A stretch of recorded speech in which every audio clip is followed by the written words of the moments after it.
Bonjour peuple congolais, bonjour bana mboka, bana Congo, des pères et des mères, natondi bino na esengo ya kolanda biso mokolo lelo.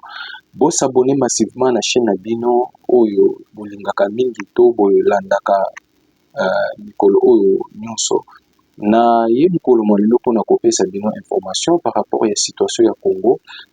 Bandeko masolo ezali ya koyinda kaka ndenge ezali ndenge boza koyoka eza ya koyinda moko atombolo Félix Antoine Tshisekedi Tshilombo aye pona kosukisa bandoki oyo nyonso bayaki na Congo na kombo ya bakongolais mais ba étranger na miniti oyo tozoloba awa ba oyo bazalaki komibenga na kombo ya bana bayimboka baza na kati ya kolela bazoyeba te nini esalemi mais nzambe nde moto aye mpona korevele mpo kobenga na bango libela na mboka na biso Congo.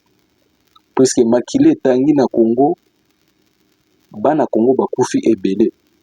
Mais esengeli sikoyo biso bakongolais toyeba oyo ekomaki na mboka na biso esengeli tozwa ba responsabilité pe conscience ya biso esala. Puisque mboka na biso ezalaki envoyé par les étrangers. Na kokota ya Kabila, le père ndenge akotaki na bango oyo tobengi ba Rwandais bamemi poto na mboka na biso selon calcul na bango ezalaki mboka na biso il faut ezinda po bango ba régner ba récupérer ba situation nyonso ya Congo. Mais nzamba alalaka te kaka ndenge pasteur Ekofo alobaka na bango bo envisager mboka na bino Congo ezali pona ba congolais. Mais lelo topesi pasteur Ekofo raison azalaki prophète oyo amonaki par rapport ya vision ya Congo to ndenge nzambe azali kotambwisa mboka na biso. Lelo tomoni ke nzambe azalaki na kati ya maloba ya pasteur Ekofo oyo akimaki oyo balingaki baboma epai ya Joseph Kabila akendaki na mikili ya poto. Mais tolandi ke lelo maloba oyo alobaki topesi raison ke nzambe aza na kati ya Congo. Bandeko tokobandana na situation oyo boyokaki ya ba arme oyo baza kokuta na kati ya 18e rue na Limete ezalaki pamba te, même na 9e rue 10e rue ezalaki pamba te bato oyo tobengi ba indien oyo Kabila bandaki kotravailler na bango bango nde bazalaki na confiance to collaborer koma ndenge nini bamandoki ekoki kokota na RDC. Et bato ya PPRD bazalaki sûr ke bako déstabiliser ville province ya Kinshasa, bakotia insécurité totale na ville province ya Kinshasa. Mais Félix Antoine Tshisekedi Tshilombo c'est le président le mieux informé ya Congo oyo azali na situation nyonso ya Congo na maboko. E bandeko na miniti oyo tozoloba awa demiap na félicité bango ndenge bazosala mosala fui ezali na ndenge ya liseki te. Olandaki nani mwasi ya Kabila nani mama Olive Lembe ndenge dossier eutaki koleka awa bakangaki ba jeune UDPS oyo tobengi du progrès bakangaki bango par rapport ya ba dossier lokuta oyo baformaki mpona kotraumatiser du progrès pour que baluka moyen nini puisque du progrès bandaki koétouffer bango balalaka te bazolandela bango de près et de loin et baye komona qu'il faut batraumatiser premièrement du progrès et puis bomonaki ndenge bakangaki nde procès elekaki bakondanaki ebele baza na prison makala. Mais lelo dossier eye kobima demiap aye découvrir ndenge ba arme na bateni oyo ekomaki na ville province ya Kinshasa oyo elingaki ekende Katanga mpona déstabilisation ya Katanga. Demiap akangi bateni ebele oyo ezalaki na 9e rue oyo bakangi baye kokanga ba arme mosusu na 18e rue place oyo babanda kosala réunion na 18e rue oyo ba libanais na ba indien babanda kosala ba réunion na bango pe bisika oyo ba arme ezalaki oyo ba congolais babandaki ko remarquer soki biloko ye ndenge eyaka ba biloko na bango eyaka baye ko comprendre que ezalaki na ba biloko oyo eyaka puisque eye na ba carton oyo ya fabrication oyo ya bondenge basalaka ba moto selon société ya oyo bakangi na ba dossier ya ba arme eza na ba biloko yaka eza société oyo esalaka ba moto tobengaka ba 3 pine ndenge ebanda koya beya na ba carton mais ba congolais oyo ba jeune congolais oyo basalaka bakangaka ba moto wana baye ko comprendre que eza na ba carton mosusu echapaka bango balingaka basimba yango te nzoka Kabila se alambaki déjà se préparaki déjà comment ndenge nini biloko wana ekokota ekoleka na RDC na canal ya ba indien pour que ekota et permettre bango bakotisa manduki na ville province ya Kinshasa pour ba théoriser ville province ya Kinshasa pona ko zangisa mokonzi ya mboka a diriger Congo et nzamba alalaka te na fouillage oyo bafuyaki baye ko découvrir que ba libanais to ba indien bakotisaka biloko na bango na kati ya ba dépôt nde baye ko découvrir ba arme ebele oyo ezalaki ntango bazwi yango esengelaki bayeba origine ba nini wana esika euti eyaki ntango ekomaki baye kozwa ba indien oyo bayaki awa baye sans mukanda bakoti bango nde moto bayaki mpona kokangisa yango pour que ekoma opérationnel etango bakomi baye kokanga biloko wana etango bakangi yango na minute oyo tozoloba awa service ya demiap azosala mosala akangi biloko ebele etango bakangi yango bolandaki déclaration ya envoyé spécial ya États-Unis oyo ayaki azalaki awa kutani akozaki na Rwanda azalaki na Uganda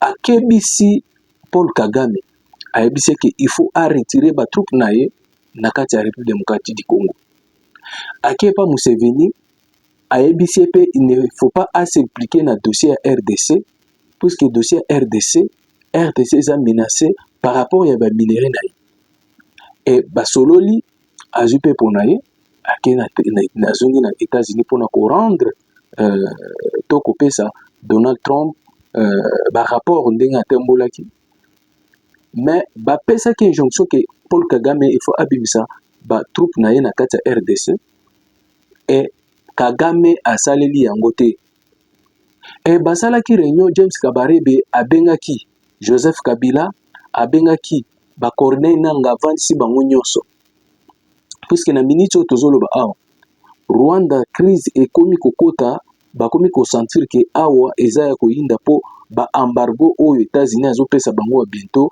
ekozala ya koyinda e bakozala mal vu. James Kabarebe asololi na bango ayebisi bango clair que par rapport ya ba pression oyo bazozwa par rapport ya pression oyo bazozwa na ndenge ya libanda to na États-Unis esengeli ba militaire rwandais ba replier bazonga Rwanda mais siko tango bazo replier tolingi komona pe bino te na kati ya RDC puisque ekopersiste makambo oyo continuer toujours tokozala mal vu Rwanda akozala malamu te esengeli bino nyonso bolongwa na kati ya Goma bisika bino boza kokipe Goma etikala kimia par rapport ya pression ya Donald Trump. Maintenant tango bakomi na kati ya masolo nanga lobi bien clair que moyen bango batika Goma ezate bazali na ba troupe o ekoki po ba avancer ti vers Kinshasa. Nde balobi non mutu moko te akotikala te po par rapport ndenge tozo subir ba pression. Et tango basilisi masolo Kabila azwaki mobembo na ye to azwaki mutuka akoti de Gisenyi akoti Goma. Kabila akoti Goma lobi te, Kabila sa akotaki déjà Goma kala. Mais lobi ezalaki sikoyo officiellement pour que bato tout bayeba ke Kabila za na Goma. Et tango akomaki bamasasi ebetamaki makasi le jour oyo akotaki ya liboso officiellement.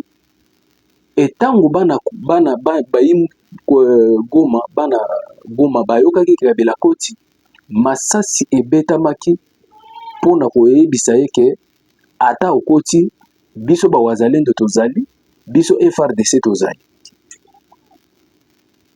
Kabila za ko se permettre ya koyebisa nanga na Willy Ngoma ke bifo bakende na aéroport ba négocier na ba militaire SADC po ba libérer bazonga à travers Rwanda, bakota Rwanda po bazonga mboka na bango pe ba pays mususu o bazali ko ba militaire o ba pays mususu o bazali na aéroport ya Goma o bazalaki ko zala toujours na aéroport ya Goma na MONUSCO.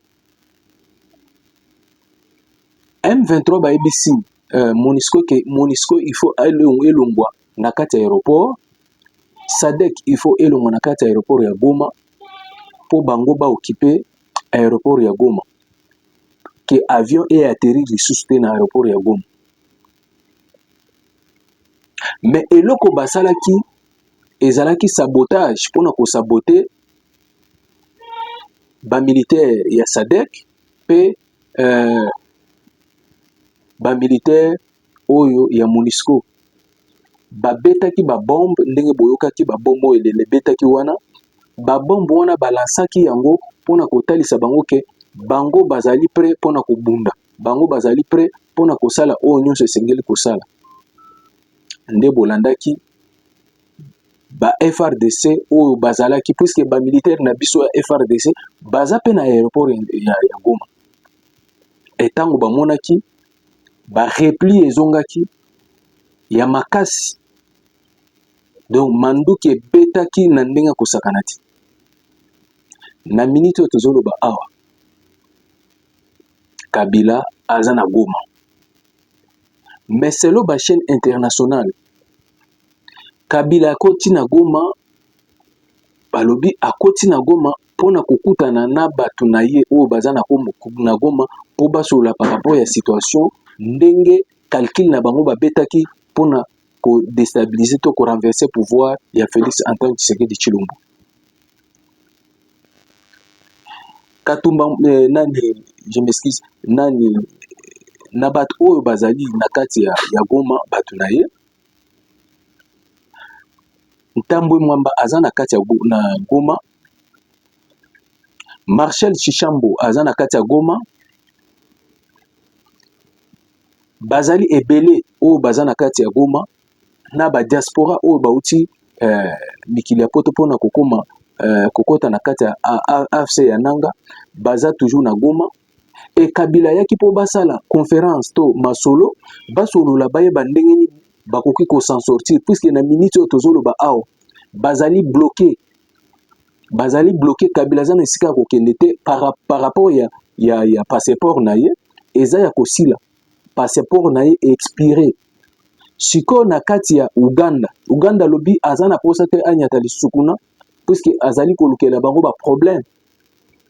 Memema na Rwanda na minute oyo Kagame azoyeba te akobanda wapi akosuka wapi po ndenge azokozwa pression bayebisi ye déjà clair que ba militaire na ye il faut quitter sol congolais. Ba wazalendo baza ko avancer ndenge boyokaki aéroport ya Kavumu eza tombe eza na kati ya maboko ya ba militaire na biso ya ba wazalendo na ba militaire na biso FRDC. Musala ezosalama kitoko ndenge toyebisaka bango ke bakokangama na maboko ba M23 bakokangama ndenge ale tozokende na bango. A bientôt ville ya Goma ekozala sécurisé puisque FRDC na ba wazalendo basi bakomi déjà à peu près déjà na ville ya Goma. Ville ya Goma eza déjà na maboko déjà FRDC na ba wazalendo. Quelque partie muke oyo ba M23 bazali bana Congo na ngonga oyo tozoloba awa tozosenga na kati ya Assemblée nationale Vital Kamerhe na Sama Lukonde esengeli basangana basolola pona kolongola humilité ya Joseph Kabila.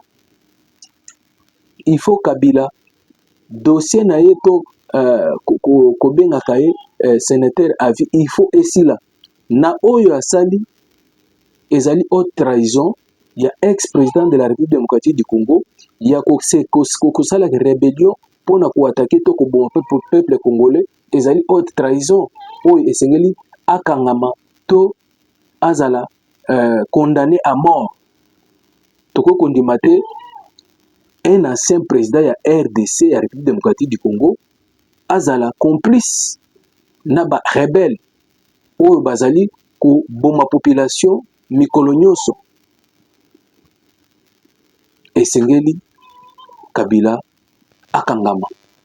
Esengeli Kabila azala interpellé po bakanga ye ba ramener na RDC. Soki ke abimi akimi mboka il faut bakanga ye ba ramener pona haute trahison ou asali na peuple congolais.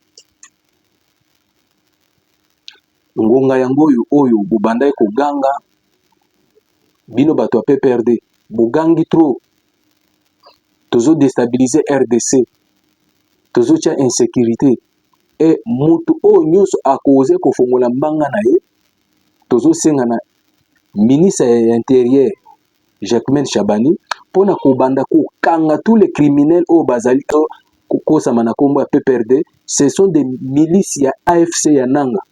Il faut bazala aux arrêts. Yango tosengi na ministre ya intérieur pona kofungola misu na bato ya AFC baza awa oyo bazali kofungola bambanga na bango oyo bazali koloba pe bazomimona ke bazali makasi mais bazobosana ke Félix Antoine Tshisekedi nde muto azali contrôler mboka de près de loin. Et bolandaki même voyage na ya salaki na Katanga.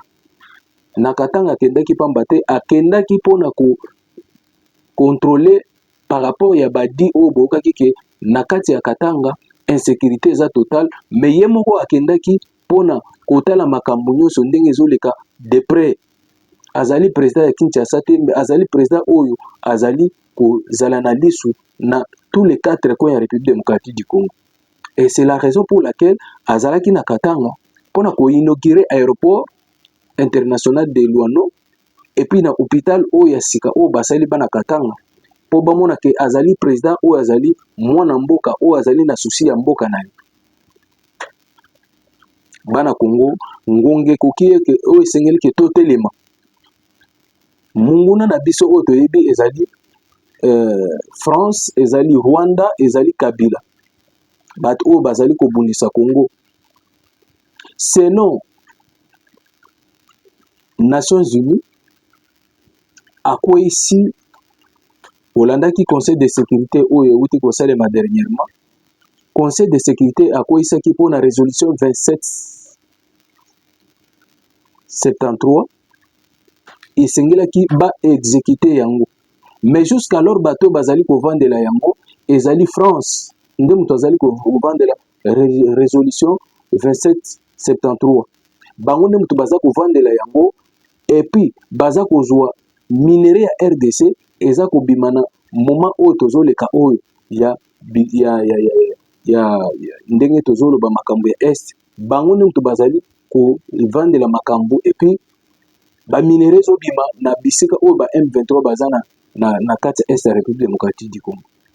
Et bauti kolanda récemment États-Unis apesi na Kenya akebisi Kenya États-Unis akebisi Kenya par rapport ya transit ya minéré ou ezolongwa na est ya République démocratique du Congo ezoleka na nzela ya Kenya po kende Europe.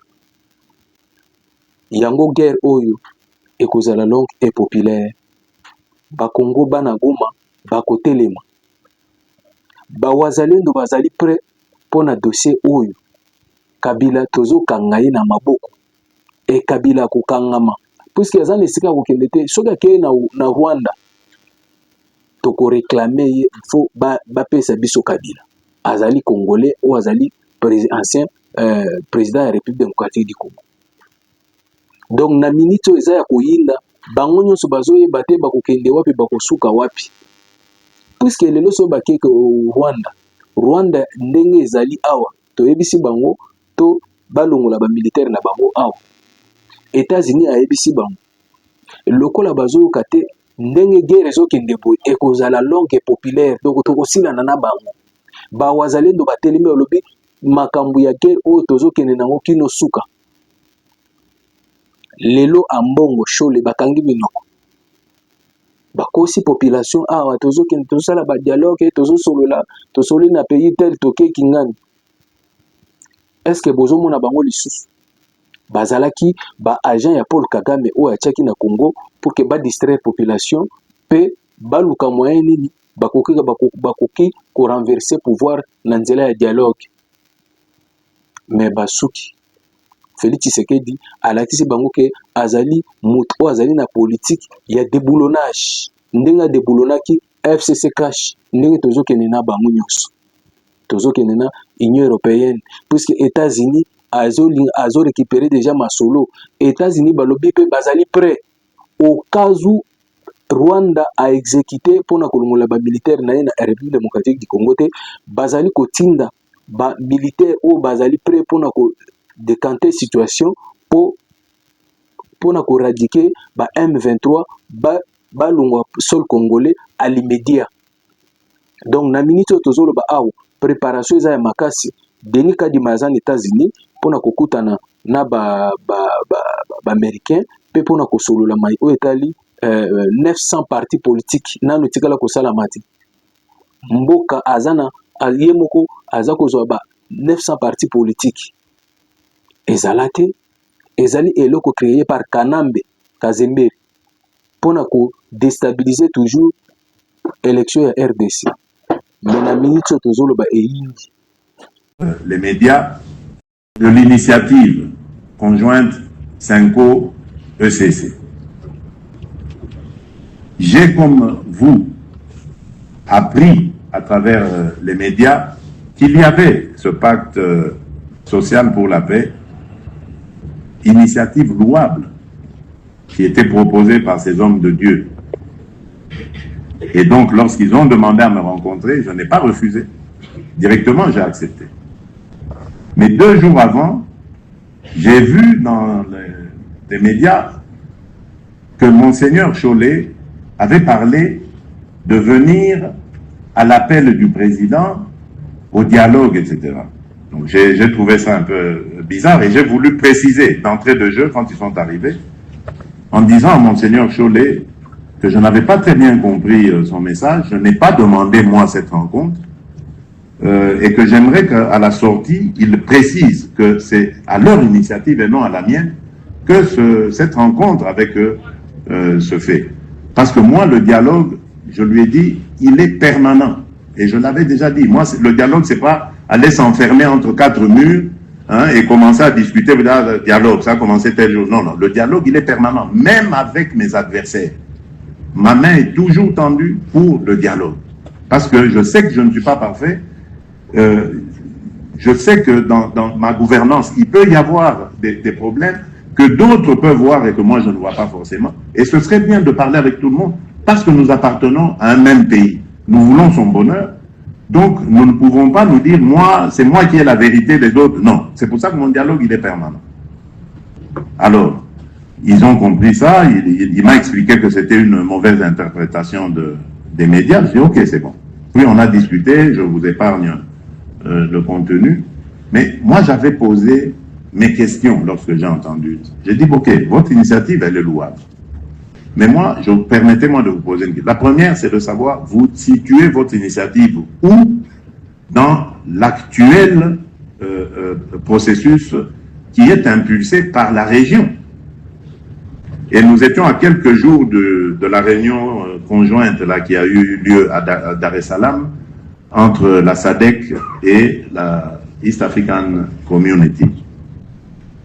Je dis voilà, nous avons plusieurs initiatives. Il y a d'abord le processus de Luanda et celui de Nairobi. Aujourd'hui, ils sont certes alignés, mais restent toujours distincts et sous le chapeau maintenant d'un seul médiateur, c'est-à-dire le président João Lourenço. Nous avons, je dis dans quelques jours, nous aurons l'initiative conjointe EAC-SADC. Bon, vous êtes où là? Vous la situez où? Ils ont donné une réponse qui m'a indiqué qu'ils se posaient aussi des questions. Hein, donc ils l'ont dit, voilà, c'est pour ça qu'on vient vous voir, parce que, bon, voilà. Donc, à vous de faire aussi un effort pour comprendre où vous situez. Et puis, mon autre question, c'est de savoir, je dis, bon, vous parlez de Congolais qui doivent se mettre ensemble, discuter. Je suis d'accord, vous le savez, moi, j'ai toujours été ouvert à toutes ces discussions avec les Congolais. Ça ne s'arrête pas, mes compatriotes resteront mes compatriotes, c'est avec eux qu'on va bâtir ce pays. Je veux discuter avec tout le monde. Mais, est-ce que vous incluez dans vos interlocuteurs là qui doivent parler avec moi des gens qui seront soutenus par l'étranger? Parce que comment voulez-vous que je discute avec des gens qui représentent des intérêts étrangers? Et vous avez d'ailleurs suivi, il y en avait l'un d'eux là qui disait que le Kinyarwanda doit devenir aussi une langue nationale, pourquoi pas, etc. Donc c'est vraiment pour vous donner une indication sur ce à quoi nous avons affaire. Donc je dis voilà, vous voyez ces bons hommes qui arrivent ici à la tête d'intérêts étrangers et ennemis aussi, il faut dire. Parce que ce n'est pas des étrangers qui nous veulent du bien. Ces gens, vous les mettez autour de la table, voilà, ils vont discuter entre Congolais, alors qu'eux, ils obéissent à un agenda venu d'ailleurs. Et nous allons arriver à des conclusions qui introduisent plutôt des desiderata de gens qui ne sont pas des Congolais. Alors, comment est-ce que vous espérez bâtir une paix durable avec ces gens? Parce que qu'est-ce qui va se passer? Comme d'habitude, à un moment donné, ils vont créer une scission dans cette histoire-là et récupérer ceux qui auront qui se seront retirés pour les organiser à nouveau et faire la guerre en disant « Ah oui, mais toutes nos revendications n'avaient pas été prises en compte dans votre histoire là-bas de dialogue. Nous recommençons. Cette fois-ci, nous nous appelons M31 ou M14 ou M je ne sais quoi. » Toujours des aventures pareilles. Et ça se fait au prix des vies de nos compatriotes. Je dis, moi, je ne discute pas avec ça. Si vous avez le temps à aller voir ces gens-là pour... voyez-les, amenez-nous leurs revendications. Et c'est ça, en fait, que je suis en train de dire ici. Discutons, oui, mais je maintiens ma position. Je ne discuterai pas avec des pantins. J'ai donné mon quitus pour que ceux qui... C'est depuis 2022, d'ailleurs, je ne comprends même pas pourquoi on me met dans cette... On veut foncièrement me mettre dans cette étiquette de réfractaire à toute discussion.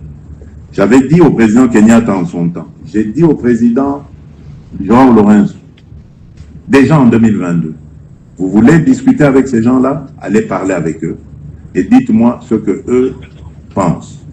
mais ne me demandez pas, ni à moi, ni à mes représentants, d'aller discuter avec eux parce que c'est chercher à nous humilier.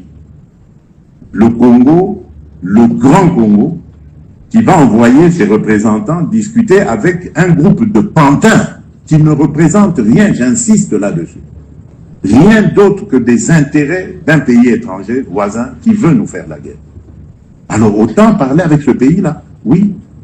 Et c'est ce qu'on a toujours fait. Je ne comprends pas pourquoi, dans l'agenda de la communauté internationale, de la région, ce narratif revient toujours. Donc c'est à nous maintenant de faire aussi un effort pour essayer de faire démentir cela. Mais vous devez savoir